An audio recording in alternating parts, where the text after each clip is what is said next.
అందరికీ స్వాగతం సుస్వాగతం. వాసనసింహంలో ప్రతి శనివారం ఆరోగ్య సదస్సు నిర్వహించుకుంటున్నాం. ఇది 1166 కార్యక్రమం. 1166. గత 22 సంవత్సరాలుగా ఈ హెల్త్ ఎడ్యుకేషన్ కార్యక్రమాన్ని నిర్వహిస్తున్నాం. ఇందులో ప్రముఖులైన వైద్యులు రావడం, వారి రంగాలకు చెందిన విషయానికి తెలియజేయడం జరుగుతుంది. ఈ రోజున ప్రముఖ పీడియాట్రిషియన్ డాక్టర్ చలసాని అనూష గారు latest advances in units care, అంటే నవజాత శిశు సంరక్షణ, అప్పుడే పుట్టిన పిల్లలు, ఒక నెల రోజులు పిల్లల పుట్టిన దగ్గర నుంచి తర్వాత ఒక నెల రోజులు వీళ్ళని యూనిట్స్ అంటాం. ఆ 1 మంత్లో కూడా రకరకాల ఇబ్బందులు వస్తాయి. కార్డియాక్ ప్రాబ్లమ్స్ వస్తాయి, రెస్పిరేటరీ ప్రాబ్లమ్స్ వస్తాయి, రకరకాల ప్రాబ్లమ్స్. వీటికి సంబంధించిన రక్షణ ఎలా ఉంటుంది? ఇప్పుడు లేటెస్ట్గా సో మెనీ అడ్వాన్స్డ్ టెక్నిక్స్ వచ్చాయి, డివైసెస్ వచ్చాయి, చాలా వచ్చాయన్నమాట. అవన్నీ ఏమిటి? ఏ రకంగా మరి పుట్టిన తర్వాత కొంత చాలా తక్కువ బరువుతో పుడతారు, లేదా పుడుతూనే సరిగా ఊపిరి అందకుండా పుడతారు, గుండె ప్రాబ్లమ్స్, రకరకాల న్యూరాలజీ ప్రాబ్లమ్స్ పుడతారు. వీళ్ళ కేర్ ఏంటి, వాళ్ళని చక్కగా తయారు చేయడం ఎలాగా అనే దాని గురించి ముఖ్యంగా నవజాత శిశు సంరక్షణ గురించి మాట్లాడాల్సిన కోరుతున్నాను. Over to doctor Chalasani Anusha గారు. ముందుగా నాకు ఈ అవకాశం ఇచ్చిన డాక్టర్ సమరం గారికి అండ్ డాక్టర్ మారు గారికి గ్రేట్ థ్యాంక్స్. అండ్ ఈ టాపిక్ కూడా వాళ్ళు చూస్ చేసుకోవడం అన్నది వెరీ ఇంపార్టెంట్ టాపిక్. అండ్ చాలామంది కంగారు పడుతూ ఉంటారు ప్రస్తుత కాలంలో. ఏంటంటే కేజీ కన్నా తక్కువ పుట్టిన పిల్లలు అసలు బతుకుతారా, అసలు వీళ్ళకి ఏమన్నా ట్రీట్మెంట్ అవైలబుల్ ఉందా అని చెప్పి. సో ఈ స్పీచ్ యొక్క ముఖ్య ఉద్దేశం ఏంటంటే అటువంటి బేబీస్కి కూడా మనకి ఎటువంటి ఆధునిక థెరపీస్, ఆధునిక కేర్ అనేది అవైలబుల్గా ఉంది అని చెప్పి మీకు తెలియజేయడమే. నేను doctor Anusha Chalasani, consultant neonatologist in Anu my baby hospital Vijayawada. అసలు ఈ టాపిక్లో ఇవాళ మనం డిస్కస్ చేసేది ముఖ్యంగా నవజాత శిశువులకి అందుబాటులో ఉండే అధునాతన ట్రీట్మెంట్ గురించి. అసలు నవజాత శిశువు లేకపోతే న్యూనేట్స్ అంటాం మేము. అసలు ఎవరు ఈ నవజాత శిశువులు అంటే పుట్టినప్పటి నుంచి మొదటి 28 రోజులు, ఫస్ట్ 28 డేస్ వయసు గల వాళ్ళని మనం న్యూనేట్ కానీ నవజాత శిశువు కానీ అని అంటాం. సో వీళ్ళకు ఏమైనా ప్రాబ్లమ్స్ వస్తాయా అని చూస్తే కనుక మల్టిపుల్ ప్రాబ్లమ్స్ ఉంటాయి వీళ్ళకి. ఈ బేబీస్ని యూజువల్లీ మనం ఐసీయూలో ట్రీట్ చేస్తాం. ఆ ట్రీట్ చేసే ఐసీయూని న్యూనేటల్ ఇంటెన్సివ్ కేర్ యూనిట్ అని అంటాం. సో ఎందుకు ఈ కేర్ ఇంపార్టెంట్ అని కానీ చూస్తే ఒక 30 years బ్యాక్ మన దేశంలో ఉండే న్యూనేటల్ మోర్టాలిటీ రేట్, అంటే పుట్టిన ప్రతి 1000 మంది శిశువులకి కనీసం 50 మంది మరణించేవారు. ఇప్పుడు ఈ సంవత్సరం దగ్గరికి చూస్తే న్యూనేటల్ మోర్టాలిటీ రేట్ వచ్చేసి 28 నుంచి 29 మాత్రమే ఉంది. సో మనకి ప్రస్తుతం ఉన్న అధునాతనమైన కేర్ వల్ల ఇది దాదాపు సగానికి సగం తగ్గడం జరిగింది. సో వీళ్ళల్లో పలు రకాల ప్రాబ్లమ్స్ మనం చూస్తూ ఉంటాం. సో ఈ చూస్తే కనుక మనకి వీళ్ళల్లో వచ్చే ప్రాబ్లమ్స్ అనేవి అర్థమవుతాయి. మెజారిటీ శాతం అంటే ఈ డెత్స్, ఈ మరణాల్లో ఎక్కువ శాతం కారణం 29% వరకు కారణం అవుతుంది ఏంటి అంటే ప్రీమెచ్యూరిటీ అంటే నెలలు నిండకుండా పుట్టడం వల్ల వీళ్ళలో వచ్చే ఇబ్బందుల వల్ల ఆ పసిపిల్లలు చనిపోవడం అనేది జరుగుతుంది. అండ్ నెక్స్ట్ అధికంగా ఉన్న కారణం చూస్తే కనుక ఇన్ఫెక్షన్స్, పలు రకాల ఇన్ఫెక్షన్స్. ఒకటి తల్లి దగ్గర నుంచి బిడ్డకి సంక్రమించే కావచ్చు, పుట్టిన తర్వాత బరువు తక్కువ ఉండటం వల్ల వీళ్ళకి బయట ఐసీయూ నుంచి కానీ హాస్పిటల్ నుంచి వచ్చే ఇన్ఫెక్షన్స్ వల్ల మరణాలు కావచ్చు. ఇలా రకరకాల ఇన్ఫెక్షన్స్ వల్ల కూడా ఈ మరణాలు అనేవి దాదాపు 29% వరకు ఉన్నాయి. అండ్ మిగతా కారణాలు కనుక మనం చూస్తే బర్త్ ఆస్ఫిక్సియా అంటే ఏంటంటే పుట్టంగానే బిడ్డ ఏడవకపోవటం వల్ల కూడా ఆ పసిపిల్లలు మరణించడం అనేది జరుగుతుంది. మన దేశంలో ఆ శాతం వచ్చేసరికి 23% వరకు ఉంది. అండ్ ఇతర కారణాలు లైక్ కంజనైటల్ మాల్ఫార్మేషన్స్, అంటే పుట్టుకతోనే అవయవాలు సరిగ్గా ఏర్పడకపోవటం, అది బిడ్డ డెవలప్ అయ్యేటప్పుడే ఉంటుంది. అవి వచ్చేసరికి 8% దాకా ఉన్నాయి. సో వీటిల్లో మనకి అన్నిటికన్నా మన దేశంలో ఎక్కువగా ఉన్న కారణాలు ఒకటి ప్రీమెచ్యూరిటీ అంటే నెలలు నిండకుండా పుట్టడం, అండ్ రెండోది వచ్చేసరికి ఇన్ఫెక్షన్స్. సో అసలు ఏమేం కారణాలతో పుట్టిన బేబీస్ని మనం ఈ ఐసీయూలో అడ్మిట్ చేయాల్సి వస్తుంది అని కనుక మనం చూస్తే, ఒకటి తల్లి వైపు అయినా ఉండొచ్చు, బిడ్డ వైపు అయినా ఉండొచ్చు. మొదటి తల్లి వైపు కారణాలు చూస్తే కనుక తల్లి అండర్ న్యూట్రిషన్ అంటే బరువు చాలా తక్కువగా ఉండటం, లేదా వయసు తక్కువగా ఉండటం అంటే 20 ఏళ్ళు లోపు ఉండటం, లేదా ఇప్పుడు ఉన్న కాలంలో ఏంటంటే వయసు ఎక్కువ ఉండటం, లైక్ 35 పైగా ఉన్న తల్లులకు కూడా ఆ శిశువులకు కూడా ఇబ్బందులు వచ్చే అవకాశాలు ఉన్నాయి. అండ్ ఇంకా క్రానిక్ ఇల్నెసెస్ అంటే తల్లికి ఎటువైన దీర్ఘకాలిక సమస్యలు ఉండటం, అంటే ముందు నుంచి బీపీ, షుగర్ కానీ, గుండె వ్యాధులు కానీ, ఊపిరితిత్తులకు సంబంధించిన ఇబ్బందులు కానీ ఉండటం వల్ల కూడా శిశువులకి ఇబ్బందులు రావచ్చు. అండ్ నెక్స్ట్ వచ్చేసరికి RH నెగిటివ్ గ్రూప్ అంటే తల్లి యొక్క బ్లడ్ గ్రూప్ నెగిటివ్ ఉండి బిడ్డ యొక్క బ్లడ్ గ్రూప్ పాజిటివ్ ఉండటం, అండ్ అదర్వైజ్ డెలివరీ టైంలో కనుక బ్లీడింగ్ ఎక్కువ అవ్వటం, మాయా సపరేట్ అయిపోవటం, సో దాన్ని మేము యాంటీపార్టమ్ హిమరేజ్ అంటాం. సో అలా బ్లీడ్ అవ్వటం, ఇలాంటి మదర్స్కి జన్మించే శిశువులకి యూజువల్గా ఐసీయూ కేర్ అనేది అవసరం అవుతుంది. అండ్ ఇంకొక ప్రస్తుతానికి రైజింగ్ ట్రెండ్లో ఉన్న కారణం ఏంటంటే మల్టిపుల్ ప్రెగ్నెన్సీస్ అంటే ఇద్దరు శిశువులు లేకపోతే ముగ్గురు శిశువులు ఒకేసారి జన్మించటం.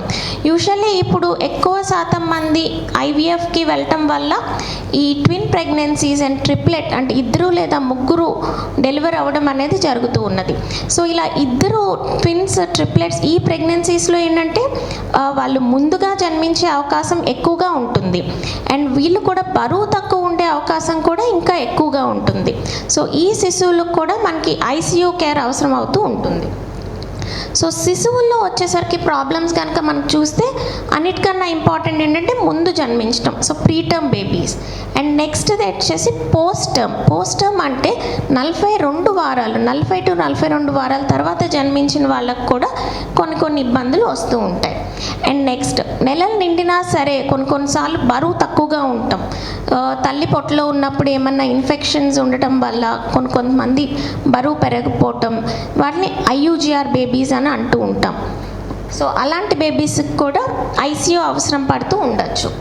అండ్ నెక్స్ట్ కంజనైటల్ అనామలీస్ అంటే పుట్టుకతోనే అవయవాలు ఏర్పడటంలో ఏమన్నా ఇబ్బందులు ఉన్న బేబీస్ కూడా ఐసీయూ కేర్ అవసరం పడవచ్చు. సో అన్నిటికన్నా ముఖ్యమైన కారణం ఫస్ట్ థింగ్ మనం అనుకున్నట్టే ప్రీమెచ్యూరిటీ. సో అసలు ఈ ప్రీటర్మ్ బేబీస్ అని ఎప్పుడు అంటామని మనం చూస్తే యూజువల్లీ నెలలు నిండాక అంటే 37 వారాల నిండాక పుట్టిన వాళ్ళని ఫుల్ టర్మ్ బేబీస్ అని అంటాం. సో ఎప్పుడైతే 37 వారాల కన్నా తక్కువ పుడతారో వాళ్ళని మనం ప్రీటర్మ్ బేబీస్ అంటాం. వాళ్ళల్లో కూడా మళ్ళీ మేము క్లాసిఫై చేసుకుంటాం, అంటే 34 నుంచి 37 వారాలు పుట్టిన వాళ్ళని లేట్ ప్రీటర్మ్ అని, 32 నుంచి 34 వారాలు మోడరేట్ ప్రీటర్మ్, అండ్ 28 నుంచి 31 వరకు పుట్టే వాళ్ళని వెరీ ప్రీటర్మ్, అండ్ అంతకన్నా తక్కువ అంటే 28 వారాల కన్నా తక్కువ పుట్టే వాళ్ళని ఎక్స్ట్రీమ్ ప్రీటర్మ్స్ అంటాం. సో ప్రస్తుత కాలంలో మన దగ్గర ఎక్స్ట్రీమ్ ప్రీటర్మ్స్ కూడా చక్కగా బతికి అండ్ వాళ్ళు స్కూల్కి వెళ్ళినప్పుడు కూడా బాగానే ఉన్న బేబీస్ చాలామంది ఉన్నారు.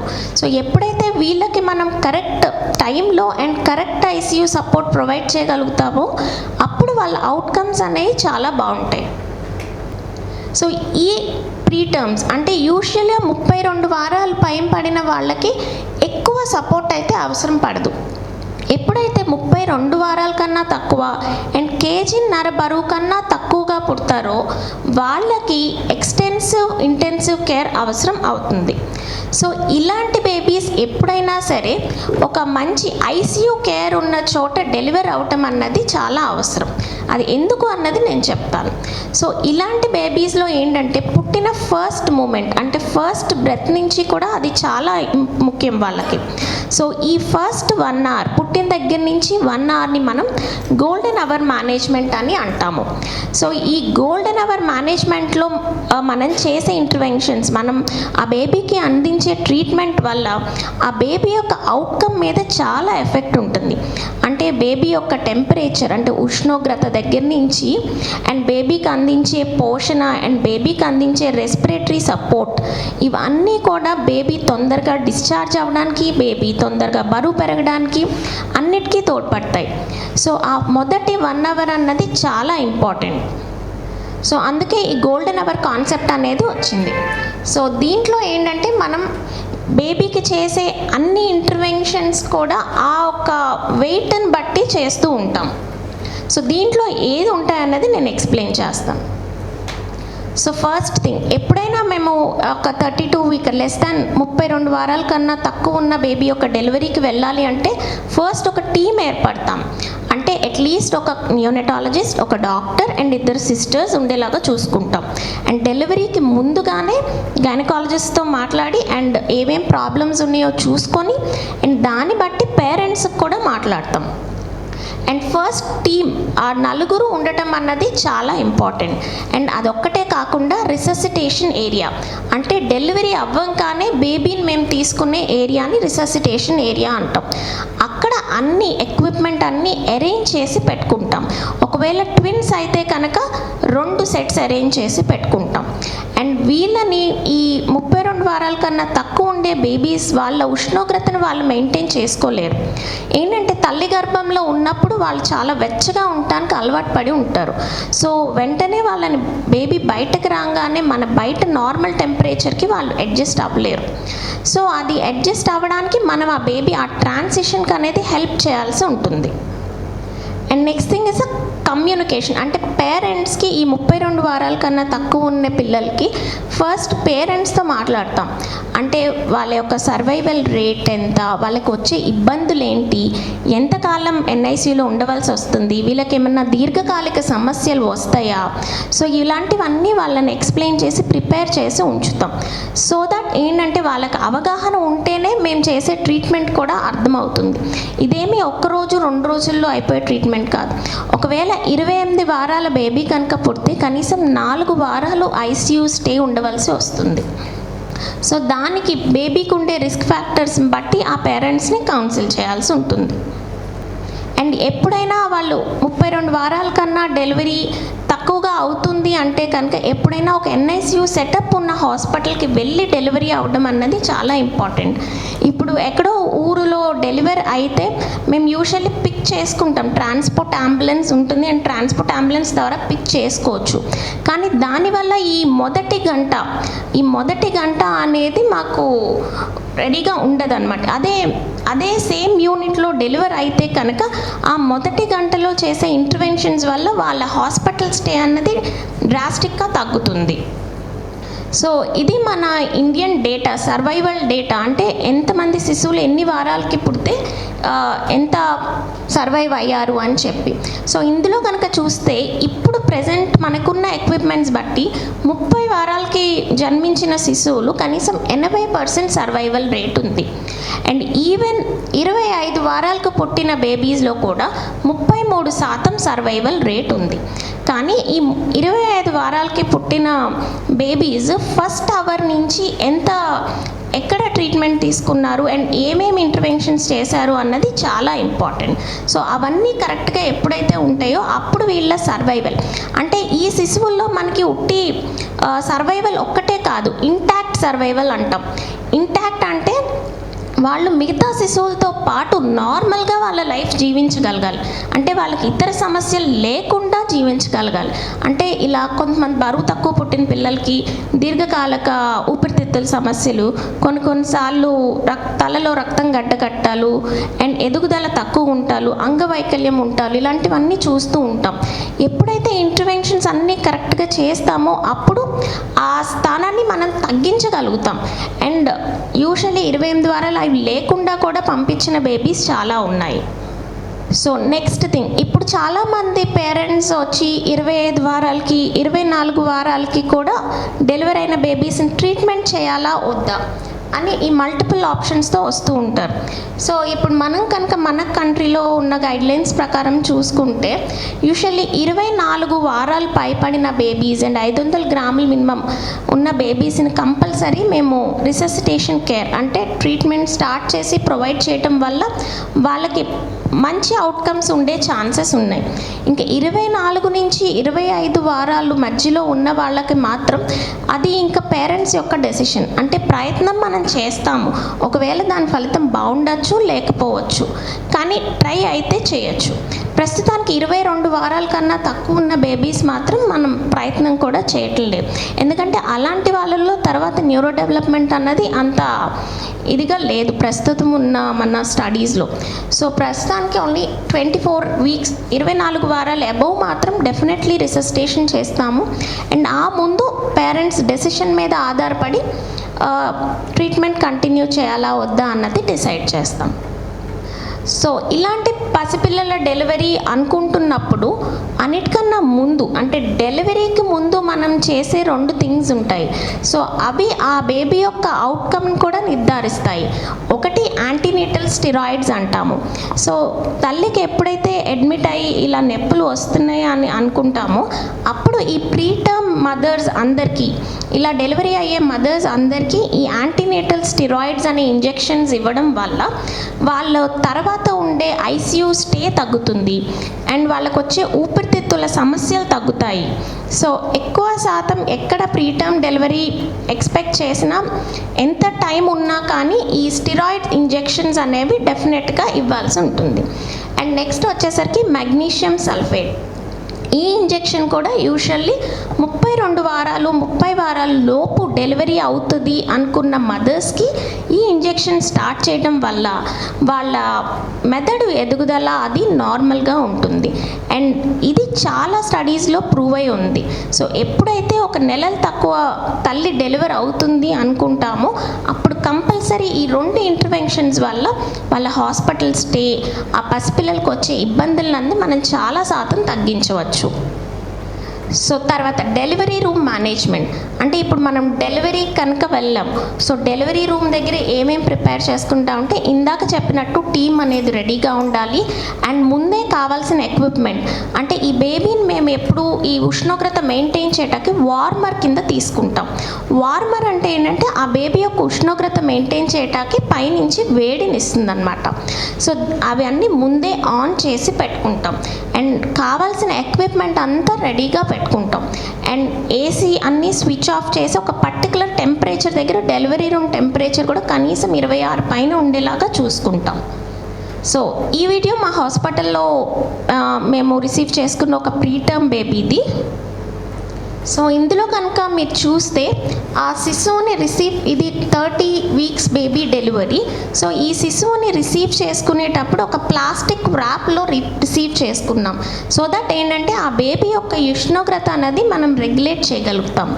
అండ్ డెలివరీ అయిన వెంటనే ఆ బొడ్డు తాడు అనేది కట్ చేయకుండా కనీసం 1 నిమిషం పాటు ఆ బొడ్డు తాడుని అలానే ఉంచుతాం. సో దట్ అట్లీస్ట్ కనీసం 20 to 30 ml/kg ఎక్స్ట్రా బ్లడ్ మనకి తల్లి మాయ నుంచి బిడ్డకి వెళ్ళే అవకాశం ఉంటుంది.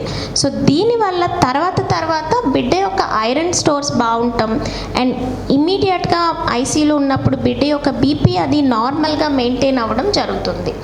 సో ఈ వీడియోలో మీరు చూసింది ఏంటంటే ఆ బేబీని ప్లాస్టిక్ ర్యాప్లో రిసీవ్ చేసుకొని అండ్ డిలేడ్ కార్డ్ క్లాంపింగ్ అంటే కనీసం 1 నిమిషం పాటు ఆ బొడ్డు తాడు కట్ చేయకుండా ఉంచుతాం.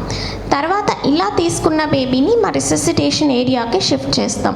రిససిటేషన్ ఏరియా అంటే బేబీని నెక్స్ట్ ఆ వార్మర్ మనం ఏదైతే రెడీగా పెట్టుకున్నామో అక్కడికి షిఫ్ట్ చేస్తాం. సో ఈ ప్లాస్టిక్ ర్యాప్ అనేది యూజువల్గా 32 వారాల కన్నా తక్కువగా పుట్టిన పసిపిల్లలకి వాడుతూ ఉంటాం. సో ఇమీడియట్గా ఇలా తీసుకున్న బేబీని కనిపించేది warmer support. So warmer support కింద పెట్టి ఆ బేబీకి కావాల్సిన ఈ పసిపిల్లలు అంటే ముందు పుట్టిన పిల్లలకి ఏంటంటే పుట్టిన వెంటనే నుంచి ఆయాసం అనేది ఉంటుంది. సో వీళ్ళకి పుట్టిన ఫస్ట్ మినిట్ నుంచి రెస్పిరేటరీ సపోర్ట్ అంటే ఆ ఊపిరి తీసుకోవడానికి సపోర్ట్ ఇవ్వవలసి ఉంటుంది. బ్లూ కలర్ బాక్స్ అనేది మనకు ఆ ఆయాసం తగ్గించడానికి వాళ్ళకి సపోర్ట్ ఇవ్వడానికి మనకి తోడ్పడుతుంది. సో ఇది ద వెరీ ఫస్ట్ మినిట్ నుంచి స్టార్ట్ చేయడం వల్ల వాళ్ళకి ఊపిరితిత్తుల్లో అయ్యే డ్యామేజ్ని తగ్గిస్తుంది. అండ్ దానివల్ల వాళ్ళకి మెషిన్ సపోర్ట్ అవసరం తక్కువ రోజులు పడేలాగా చూస్తుంది. అండ్ ఇనీషియల్గా స్టెబిలైజ్ చేసిన తర్వాత ఈ బేబీస్ని యూజువల్లీ ఐసీయూ కేర్కి షిఫ్ట్ చేయడానికి కూడా ఈ ట్రాన్స్పోర్ట్ ఇంక్యుబేటర్ సహాయంతో షిఫ్ట్ చేస్తాం. సో ఈ వీడియోలో చూసేది ట్రాన్స్పోర్ట్ ఇంక్యుబేటర్. ఈ ఇంక్యుబేటర్లో ఇన్బిల్ట్ సిపాప్ అంటే బేబీ ఆయాసాన్ని తగ్గించే మెషిన్, ఆక్సిజన్ శాతం అవన్నీ కొలిచేవి, అండ్ వెంటిలేటర్ సహాయం, అండ్ దాంతోపాటు మానిటర్ అండ్ ఉష్ణోగ్రత, బేబీ ఉష్ణోగ్రత మెయింటైన్ చేయగలిగే తత్వం ఉంటాయి. సో దీని సహాయంతో మేము బేబీని ఎప్పుడైనా డెలివరీ రూమ్ నుంచి ఐసీయూకి షిఫ్ట్ చేస్తాము. ఇది కూడా ఎందుకు ఇంపార్టెంట్ అంటే ప్రతి ఒక్క డిగ్రీ ఫాల్ ఇన్ టెంపరేచర్ అంటే వాళ్ళ ఉష్ణోగ్రత 1 డిగ్రీ తగ్గడం కూడా వాళ్ళకి తర్వాత కాలంలో వచ్చే ఇన్ఫెక్షన్ అండ్ మోర్టాలిటీ అంటే చనిపోయే అవకాశాలని పెంచుతుంది. సో మనం చేసే ప్రతి ఒక్క మినిట్ కూడా వాళ్ళకి చాలా వాల్యుబుల్ ఈ ఫస్ట్ 1 అవర్లో. సో ఇలా యూజువల్లీ మనం ఐసీయూకి అనేది ట్రాన్స్పోర్ట్ చేస్తాం. ఈ ఇంక్యుబేటర్ సహాయంతో మేము రకరకాల ప్లేసెస్ నుంచి బేబీస్ని షిఫ్ట్ చేయడం కూడా జరుగుతుంది. ఎందుకంటే ఈ ఇంక్యుబేటర్లో మనకి ventilator support and CPAP support అంటే ఈ ఆయాసానికి ఇచ్చే సపోర్ట్ కూడా మనకి అవైలబుల్గా ఉంటుంది. సో ఇది కనుక చూస్తే మన ఐసీయూలోని ఇంక్యుబేటర్. సో అసలు ఇంక్యుబేటర్ అంటే ఏంటి అంటే ఈ బరువు తక్కువ పసిపిల్లల్ని ఉంచే ప్లేస్. సో ఇంక్యుబేటర్లో పెట్టడం వల్ల ఏమిటంటే వీళ్ళ పసిపిల్లల యొక్క చర్మం అనేది చాలా పల్చగా ఉంటుంది అండ్ ఇది వాళ్ళ వేడిని రీటైన్ చేసుకోలేదు. సో ఇంక్యుబేటర్ అనేది వాళ్ళ టెంపరేచర్ రెగ్యులేట్ చేస్తుంది అండ్ అదొక్కటే కాకుండా ఆ టెంపరేచర్ రెగ్యులేట్ చేయడంతో పాటు లోపల ఉన్న తేమ అంటే హ్యూమిడిటీని కూడా మనం మెయింటైన్ చేస్తాము. సో దీనివల్ల ఏంటంటే వాళ్ళ తర్వాత న్యూరో డెవలప్మెంటల్ అవుట్కమ్ బాగుంటుంది అండ్ ఆ ఉష్ణోగ్రత అనేది ఒక కరెక్ట్ పాయింట్లో మెయింటైన్ అవుతుంది. ఇది ఒక 700 గ్రామర్ మా యూనిట్లో ఇంక్యుబేటర్ కేర్లో ఉన్న బేబీ. సో నెక్స్ట్ ఇది ఒక twins babies central line place చేస్తారు. అసలు సెంట్రల్ లైన్ అంటే ఏంటంటే ఈ 28 వారాల కన్నా తక్కువ పుట్టిన పసిపిల్లల్లో యూజువల్లీ వాళ్ళు డైరెక్ట్గా తల్లిపాలు తీసుకోలేరు. మామూలుగా మనం బిడ్డ పుట్టంగానే తల్లిపాలు తల్లి రొమ్ము మీద పెట్టి పాలిస్తూ ఉంటాం. కానీ ఈ 28 వారాలు 30 వారాలు పుట్టిన పసిపిల్లలు డైరెక్ట్గా తల్లి దగ్గర నుంచి పోషణ అనేది తీసుకోలేరు. సో ఇలాంటి వాళ్ళకి మనం బయట నుంచి పోషణ ఇవ్వాల్సింది. ఈ బయట నుంచి పోషణ ఇవ్వడం అనేది మనకి రకరకాల విధాలుగా అవైలబుల్గా ఉంటుంది. ఒకవేళ 28 వారాల కన్నా తక్కువ ఉంటే కనుక మనం సిలైన్ రూపంలోనే ఇవ్వాల్సి ఉంటుంది. అండ్ వీళ్ళకి మనం పెద్దవాళ్ళకి పెట్టినట్టుగా ఒక క్యానిలా పెట్టి ఇవ్వడం అనేది చాలా కష్టం. ఎందుకంటే వాళ్ళ నరాలు చాలా సన్నగా ఉంటాయి అండ్ మనకి ఎక్కువ కాలం అనేది అవి రావు. సో వీళ్ళ బొడ్డు తాడులో నుంచి సెంట్రల్ లైన్స్ అనేవి వేస్తాము. సో ఈ బొడ్డు తాడు నుంచి సెంట్రల్ లైన్స్ వేసి వాళ్ళకి టోటల్ పేరెంటల్ న్యూట్రిషన్ ఇస్తాము. సో టోటల్ పేరెంటల్ న్యూట్రిషన్ అంటే తల్లిపాలు ఎప్పుడైనా ఆ బిడ్డకు అనుగుణంగా ఉంటాయి అంటే అన్ని పోషక పదార్థాలు సమతుల్యంలో ఉంటాయి. కానీ మనం అలానే ఈ ఉట్టి సెలైన్లో ఈ అన్ని సమతుల్యంగా ఇవ్వలేము.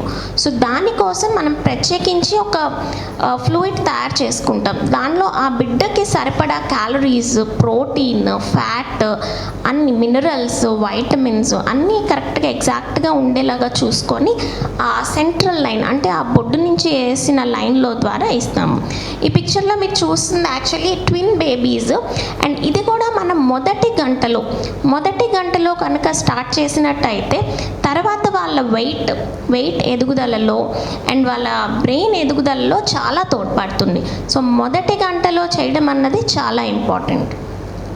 అండ్ ఇవి ఏవి చేసేటప్పుడు కూడా చాలా అసెప్టిక్గా అంటే వీళ్ళకి చాలా తొందరగా ఇన్ఫెక్షన్స్ వచ్చే ఛాన్సెస్ ఉంటాయి. ఇన్ఫెక్షన్స్ రాకుండా అన్ని ప్రికాషన్స్ తీసుకొని చేయాల్సి ఉంటుంది.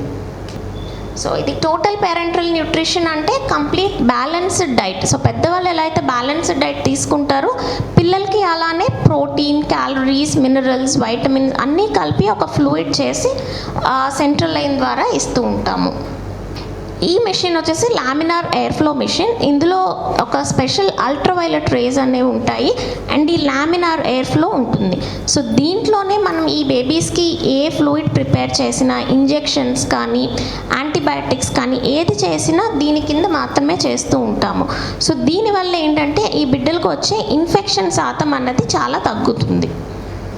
సో కొంచెం పెద్ద బేబీస్ అంటే 30 to 32 వారాల బేబీస్ కూడా డైరెక్ట్ బ్రెస్ట్ ఫీడింగ్ తీసుకోలేరు. సో అలాంటి బేబీస్కి ఇనీషియల్గా ఈ ఓరోగాస్ట్రిక్ ఫీడింగ్ అంటే ఒక ట్యూబ్ ద్వారా, ఈ ట్యూబ్ నోట్లో నుంచి పొట్టలోకి వేసి ఉంచుతాం. సో దీని ద్వారా ఇనీషియల్గా పాలు అనేవి పడుతూ ఉంటాం. సో ఇంకొంచెం మెచ్యూర్, 1 వారం పోగా 2 వారాలు పోగా స్పూన్ ఫీడింగ్కి వస్తాం. ఆ తర్వాత 33 నుంచి 34 వారాలకు వచ్చేసరికి మనం డైరెక్ట్ బ్రెస్ట్ ఫీడింగ్ అనేది ట్రై చేస్తాం. సో ఇది కనుక చూస్తే మనం ఉగ్గు గిన్నెతో పాలు పట్టించడం అంటే పాలడే ఫీడింగ్ అంటాం. ఇది బిడ్డకి ఆయాసం ఉంటే కనుక ఆ ఆయాసం తగ్గించడానికి హెల్ప్ చేస్తుంది. నార్మల్గా ఏంటంటే ఈ నెలలు నిండకుండా పుట్టిన బేబీస్లో ఊపిరితిత్తులు అనేవి కంప్లీట్ ఎదుగుదల ఉండవు. సో నార్మల్గా మనకి ఊపిరితిత్తుల ఎదుగుదల అనేది కనీసం 34 వారాలకి కంప్లీట్ అవుతుంది. సో ఈ ముందు పుట్టే పిల్లలకి మన ఊపిరితిత్తులు మొత్తం బుడగలుగా ఉంటుంది, లైక్ బెలూన్స్తో ఉంటుంది. సో అవన్నీ కంప్లీట్గా వాళ్ళు పీల్చే గాలితో వాళ్ళు ఓపెన్గా ఉంచుకోలేరు. సో దానివల్ల వాళ్ళకు ఆక్సిజన్ శాతం అనేది మిగతా అవయవాలకి చేరదు. సో వాళ్ళకి అందుకని సాయంగా ఈ సిపాప్ సపోర్ట్ అనేది ఇస్తూ ఉంటాం.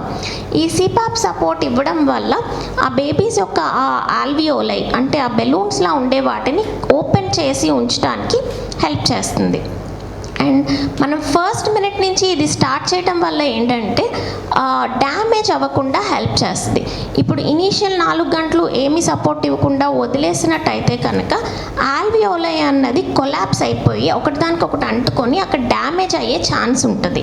దానివల్ల ఇంకొన్నాళ్ళు వాళ్ళ రెస్పిరేటరీ సపోర్ట్ అవసరం పెరుగుతుంది అండ్ వాళ్ళకి అదర్ ప్రాబ్లమ్స్ కూడా వచ్చే ఛాన్సెస్ ఉంటాయి. సో ఈ ప్రీటర్మ్ బేబీస్ యూజువల్లీ 36 వారాల కన్నా తక్కువ ఉండే బేబీస్లో ఈ ఆయాసానికి అండ్ ఆక్సిజన్ శాతం మెయింటైన్ చేసుకోలేకపోవడానికి ఒక స్పెషలైజ్డ్ మెడిసిన్ అంటే సర్ఫాక్టెంట్ అవసరం కూడా ఉండొచ్చు.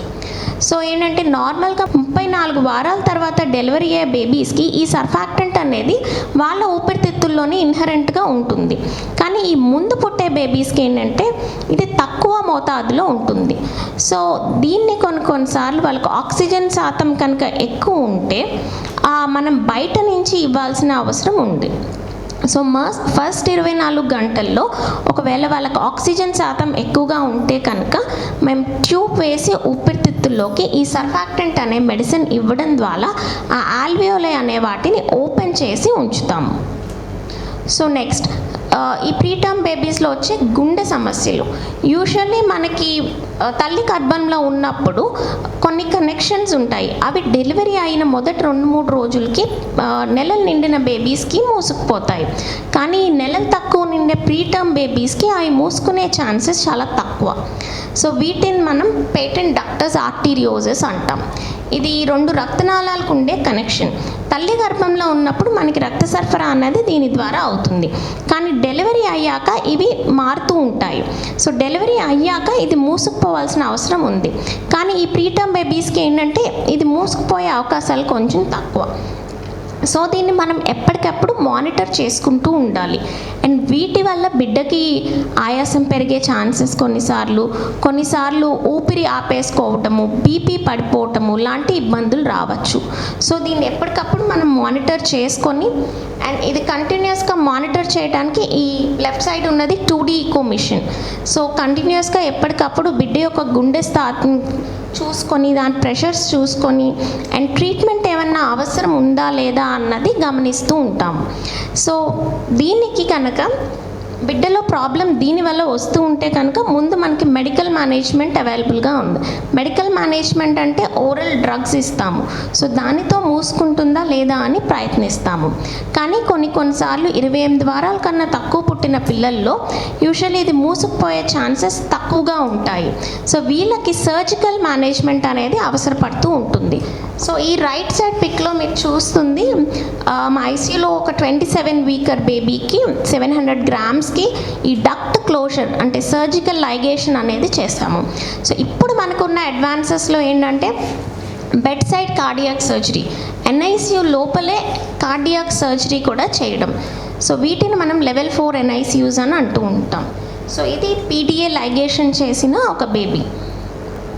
సో నెక్స్ట్ మొదటి 2-3 రోజుల్లో యూజువల్లీ ఈ గుండెకి సంబంధించిన ఇబ్బందులు, ఊపిరితిత్తులకు సంబంధించిన ఇబ్బందులు సెటిల్ అయిపోతాయి. అండ్ సో లేటర్ వచ్చేసరికి ఏంటంటే మనం బేబీకి ఫీడ్ చేయటం అండ్ బరువు పెరగడం అనేది అన్నిటికన్నా ఇంపార్టెంట్. సో ఫీడింగ్ ఇందాక చెప్పినట్టు గ్రాడ్యువల్గా ముందు ట్యూబ్ ఫీడ్, తర్వాత స్పూన్ ఫీడ్, ఆ తర్వాత డైరెక్ట్ ఫీడింగ్ మీదకి వస్తాం. అండ్ సో ఈ 700-800 గ్రామ్స్ ఉండేవాళ్ళు కనీసం 1.6 kgsకి వచ్చే వరకు ఐసీయూలో ఉండాల్సిన అవసరం ఉంటుంది. సో అప్పటి వరకు మదర్ ప్రతి విషయంలో ఎలాంటి కేర్ తీసుకోవాలి అంటే టెంపరేచర్కి ఎలా తీసుకోవాలి, ఫీడింగ్ ఎలా చేయాలి, దానికి పోషకాలు ఎలా అందించాలి, అవన్నీ కూడా ట్రైన్ చేస్తూ ఉంటారు. అండ్ దాంట్లో పార్ట్గా మనకి ఇంకొకటి ఏంటంటే క్యాంగరూ మదర్ కేర్. సో ఇది ఎలా వచ్చిందంటే ఫస్ట్ క్యాంగరూ తన బేబీని తన పౌచ్లో క్యారీ చేస్తూ ఉంటుంది కదా.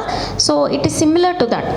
సో ఈ క్యాంగరూ మదర్ కేర్ అనేది ఈ ప్రీటర్మ్ బేబీస్కి ఇవ్వడం వల్ల ఏంటంటే వాళ్ళ యొక్క బరువు తొందరగా పెరిగే ఛాన్సెస్ ఉంటాయి అండ్ తల్లికి పాలు ఎక్కువ అయ్యే ఛాన్సెస్ ఉంటాయి.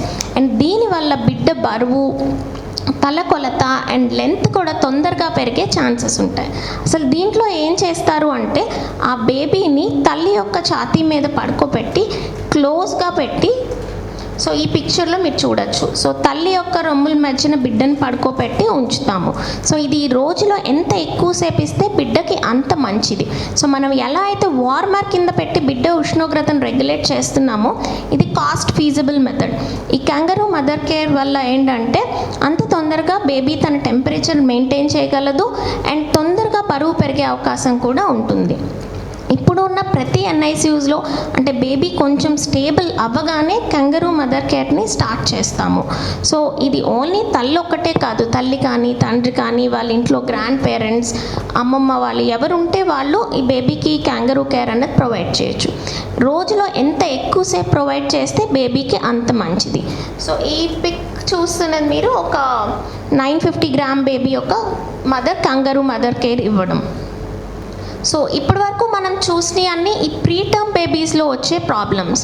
సో ఇప్పుడు టర్మ్ బేబీస్ అంటే కొన్నిసార్లు నెలలు నుండాక పుట్టిన బేబీస్కి కూడా కొన్ని ఇబ్బందులు రావచ్చు. సో అవేంటో చూద్దాం. సో యూజువల్లీ టర్మ్ బేబీస్లో వచ్చే ప్రాబ్లమ్స్ ఏంటంటే జాండిస్ రావడం, పుట్టంగానే ఏడవకపోవడం, కొన్నిసార్లు ఇన్ఫెక్షన్స్ రావడం, లేదా ఇనీషియల్ కొద్ది కాలం కొన్నిసార్లు ఆయాసం ఉండటం, అండ్ కొన్నిసార్లు గుండెలోని ప్రెషర్ సరిగ్గా తక్కువ అవ్వకపోవటం, అండ్ కొన్నిసార్లు తల్లి గర్భంలో ఉన్నప్పుడే లోపల మట్టు కూర్చొని అవి ఊపిరితిత్తుల్లో తీసుకోవటం వల్ల వచ్చే ఆయాసం, అటువంటి ఇబ్బందులు రావచ్చు. సో ఫస్ట్ థింగ్ మనం చాలా ఎక్కువ శాతం చూసేది జాండిస్. దాదాపు పుట్టిన 100 బేబీస్లో 80% బేబీస్కి జాండిస్ అనేది ఉంటుంది. అండ్ వీళ్ళందరికీ ట్రీట్మెంట్ అయితే అవసరపడదు. అండ్ ట్రీట్మెంట్ అవసరపడేది ఎక్కువ శాతం ఎవరికంటే మళ్ళీ ప్రీ టర్మ్ బేబీస్కి, అండ్ ఈ నెల నిండు పుట్టిన బేబీస్లో పాలు సరిపోకపోయినా అండ్ ఇతర ఇబ్బందులు ఏమన్నా ఉన్నా, అండ్ రక్తం డిఫరెన్స్ ఉండటం అంటే తల్లి రక్తం బిడ్డ రక్తం మార్పిడి అంటే నెగిటివ్ గ్రూపు పాజిటివ్ గ్రూపు ఉండటం, ఇలాంటి వాళ్ళకి ఎక్కువ శాతం ట్రీట్మెంట్ అవసరపడుతూ ఉంటుంది. సో వీళ్ళకి ఏంటంటే మనకి అందుబాటులో ఉండే ట్రీట్మెంట్ ఫోటోథెరపీ అంటే ఈ స్పెషలైజ్డ్ బ్లూ లైట్స్. ఇదివరకు ఉన్న ట్రీట్మెంట్కి ఇప్పటికి ఉన్న ట్రీట్మెంట్ ఏంటంటే ఇదివరకు ఉండే ఫోటోథెరపీ లైట్స్ ఏంటంటే మనకి హీట్ కూడా ఎమిట్ చేసేవి. ఇవి మనకు ఉన్నవి కోల్డ్ లైట్స్ అండ్ ఎఫిషియెంట్గా జాండిస్ శాతాన్ని తొందరగా తగ్గించగలుగుతాయి. అండ్ ఈ ఫోటోలో కింద చూస్తుంది బిలీ బ్లాంకెట్.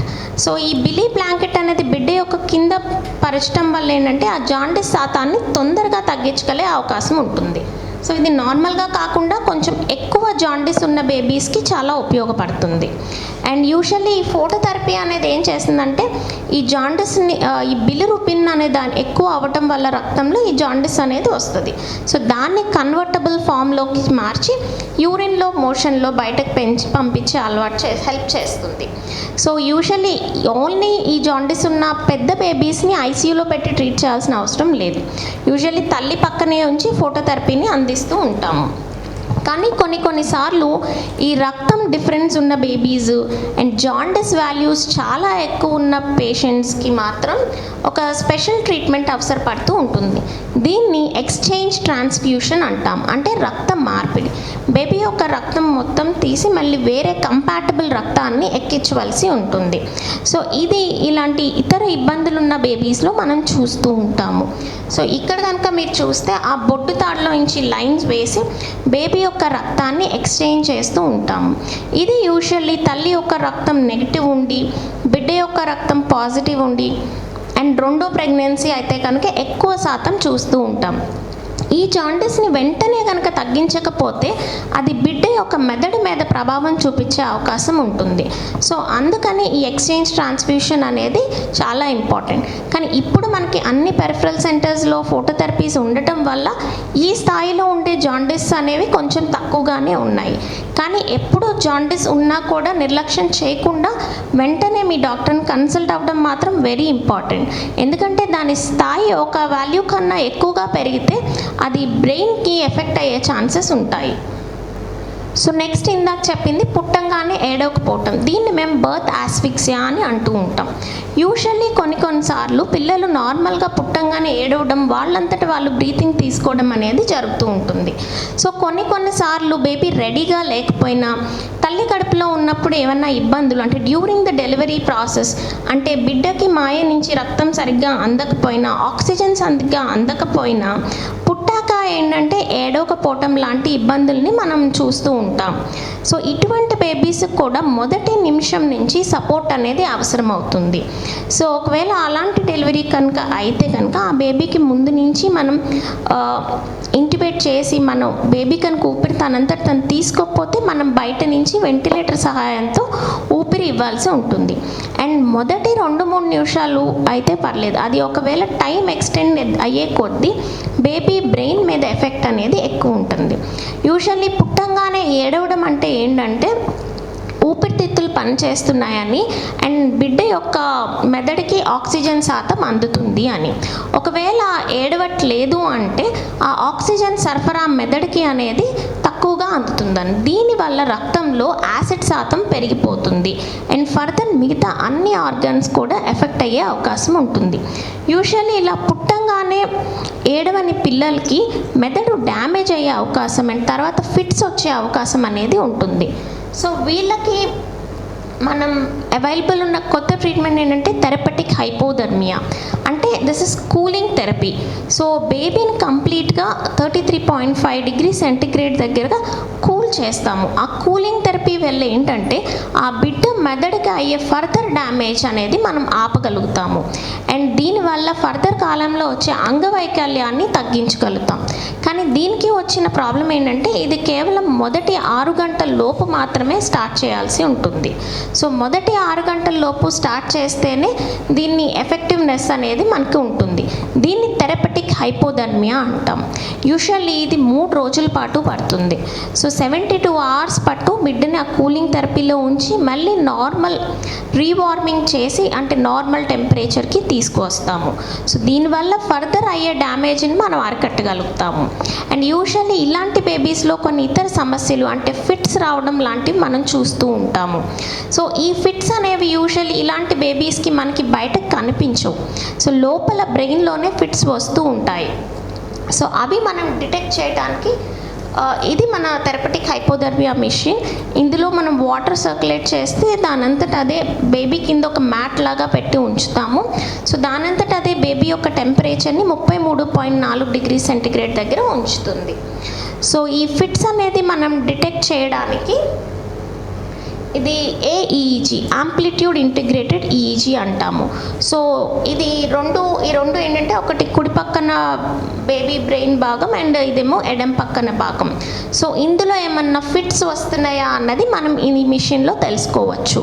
సో ఇవి తెలుసుకోవటం వల్ల దాన్ని ఎర్లీగా ట్రీట్ చేయటం అండ్ ఫర్దర్ బేబీకి అయ్యే బ్రెయిన్ డ్యామేజ్ని మనం తగ్గించగలుగుతాము. సో ఇలా ఈ అవైలబుల్ ట్రీట్మెంట్ వల్ల ఇలా పుట్టంగానే ఏడవని బేబీస్ కూడా ఫర్దర్ టైంలో వచ్చే అంగవైకల్యాన్ని మనం ఎఫిషియెంట్గా తగ్గించగలుగుతాం. సో నెక్స్ట్ వచ్చేది మెకోనియం ఆస్పిరేషన్ సిండ్రోమ్. యూజువల్లీ కొన్నిసార్లు తల్లి గర్భంలోనే ఉన్నప్పుడు బిడ్డ మట్టు కూర్చోవడం అంటే మోషన్ పాస్ చేయడం జరుగుతుంది. అది ఎప్పుడంటే బిడ్డ ఏమన్నా స్ట్రెస్లో ఉన్నా, తల్లికి ఏమన్నా ఇతర సమస్యలు ఉన్నా, బిడ్డ తక్కువ బరువు ఉన్నా అప్పుడు ఇలాంటివి జరుగుతూ ఉంటాయి. కొన్నిసార్లు ఇలా కూర్చున్న మట్టుని బిడ్డ యొక్క నోట్లోకి తీసుకొని ఊపిరితిత్తుల్లోకి వెళ్ళే అవకాశం ఉంటుంది.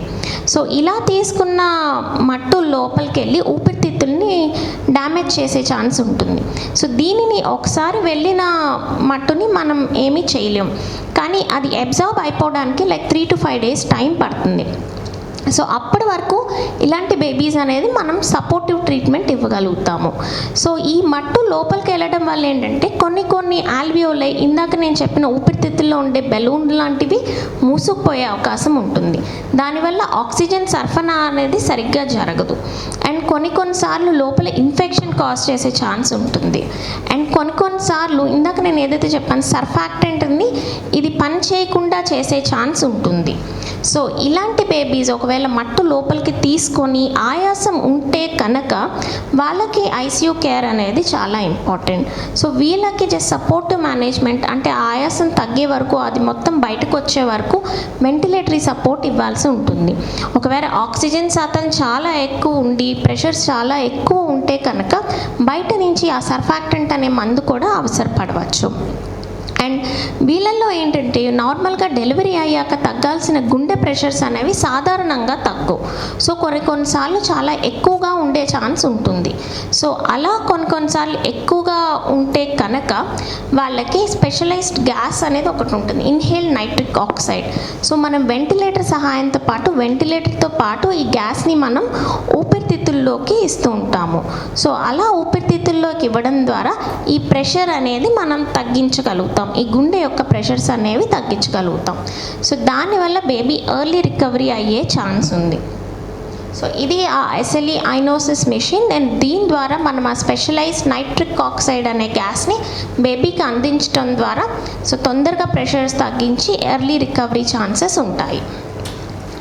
అండ్ సో ఇప్పటి వరకు మనం మాట్లాడుకునే అన్ని టర్మ్ బేబీస్ యొక్క సర్వైవల్ని ఇంప్రూవ్ చేయడానికి మన దగ్గర ఉన్న అడ్వాన్స్డ్ ఎక్విప్మెంట్.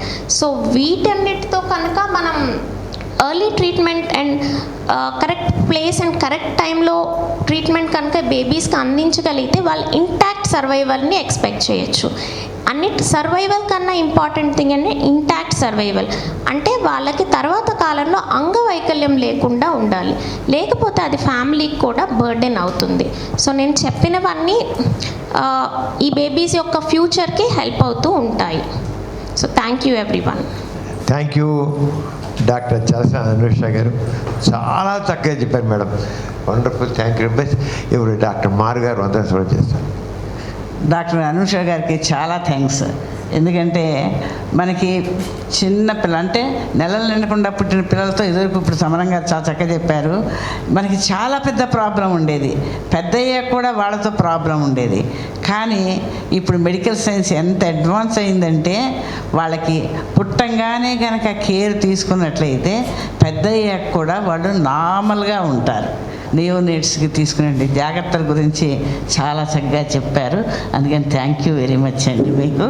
మళ్ళీ వచ్చే శనివారం అంటే 28వ తారీఖు డాక్టర్ ఎన్ శైలజ గారు, ఆవిడ DUB డిస్ఫంక్షనల్ యూట్రైన్ బ్లీడింగ్, ఆడవాళ్ళకి బ్లీడింగ్ అయిపోతూ ఉంటుంది, అది ఏ రకంగా ఉంటుంది, దానికి ఎటువంటి కేర్ తీసుకోవాలి అన్న దాని గురించి డాక్టర్ గారు మాట్లాడతారు. వచ్చే శనివారం మనం కలుద్దాం. Thank you very much. దీంతో ఈ సమావేశం ముగుస్తుంది. Thank you.